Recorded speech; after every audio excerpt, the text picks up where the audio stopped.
காலை நேர பிரதான செய்திகளின் ஊடாக நர்மதா சிறில் முதலில் தலைப்பு செய்திகள். கம்பகா பகுதியில் விசா இன்றி சட்டவிரோதமாக தங்கியிருந்த வெளிநாட்டவர்கள் 6 கைது. மற்றொரு தரப்புக்கு எரிபொருள் QR அரசாங்கம் விடுத்துள்ள நடவடிக்கை. ஈரானை செயலிழக்க செய்யும் திட்டம் இறுதிக்கட்டத்தில் அமெரிக்கா திட்டவிட்டம். இனி விரிவான செய்திகள். கம்பகா மல்வத்துகிரிப்பட்டிய காவல்துறை பிரிவுக்கு உட்பட்ட வரப்பலான பகுதியில் முறையான விசா இன்றி சட்டவிரோதமாக தங்கியிருந்த வெளிநாட்டவர்கள் 6 பேரை மல்வத்துகிரிப்பட்டிய காவல்துறையினர் கைது செய்துள்ளனர். மல்வத்துகிரிப்பட்டிய காவல்துறையினரால் நேற்று வியாழக்கிழமை மேற்கொள்ளப்பட்ட விசேட சுற்றிவளைப்பின் போதே இந்த சம்பவம் இடம்பெற்றுள்ளது. இந்த சம்பவம் தொடர்பில் மேலும் தெரிய வருகையில், கைது செய்யப்பட்ட சந்தேக நபர்கள் பங்களாதேஷ் நாட்டை சேர்ந்தவர்கள் என காவல்துறையினரால் உறுதிப்படுத்தப்பட்டுள்ளது. குறித்த சந்தேக நபர்கள் 21, 23, 34 மற்றும் 41 வயதுடையவர்கள்.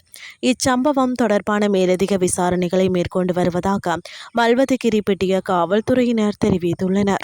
மீன்பிறப்பாக்கிகள், மீன்பிடி படகுகள் மற்றும் விவசாய வாகனங்கள் உள்ளிட்ட வாகனங்கள் அல்லாத வகைகளுக்கு QR குறியீட்டு முறையை அறிமுகப்படுத்த அரசாங்கம் நடவடிக்கை எடுத்துள்ளது. குறித்த விடயத்தை டிஜிட்டல் பொருளாதார அமைச்சின் ஆலோசகர் சுமுது ரத்நாயக்க தெரிவித்துள்ளார்.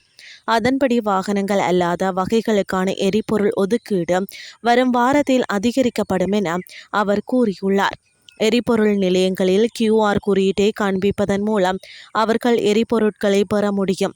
திங்கட்கிழமை இந்த வகையின் கீழ் எரிபொருளை பெறுவதற்கான நடைமுறையை நாங்கள் தெளிவாக விளக்குவோம் என்று சுமுது ரத்நாயக்க குறிப்பிட்டுள்ளார். மத்திய கிழக்கில் தொடரும் மோதலால் எரிபொருள் விநியோகத்தில் ஏற்பட்ட பாதிப்பை தொடர்ந்து இலங்கை அரசாங்கம் QR முறைமையை அறிமுகப்படுத்தி எரிபொருள் விநியோகித்து வருகின்றமை குறிப்பிடத்தக்கது. இனி வெளிநாட்டு செய்திகள். ஈரானின் அமெரிக்காவின் நடவடிக்கை மாதங்கள் அல்ல வாரங்கள் மட்டுமே நீடிக்கும் என தெரிவிக்கப்பட்டுள்ளது. அமெரிக்க வெளியுறவுத்துறை செயலாளர் மார்க்கோ ரூபியோ இதனை தெரிவித்துள்ளார். மார்க்கோ ரூபியோ முன்னதாக பிரான்சில் நடைபெற்ற G7 மாநாட்டில் மற்ற வெளியுறவு அமைச்சர்களுடனான தனது சந்திப்பு குறித்து நேற்று செய்தியாளர்களிடம் பேசியுள்ளார். இதன்போது ஈரானை செயலிழக்க செய்ய முயற்சிகளின் ஒரு பகுதியாக மத்திய கிழக்கு படைகளை அனுப்ப அமெரிக்கா பரிசீலித்து வருகிறதா என்றும் கேட்கப்பட்ட போது இராணுவ தந்திரங்கள் குறித்து விவாதிக்க மாட்டேன் என்று ரூபியோ பதிலளித்துள்ளார்.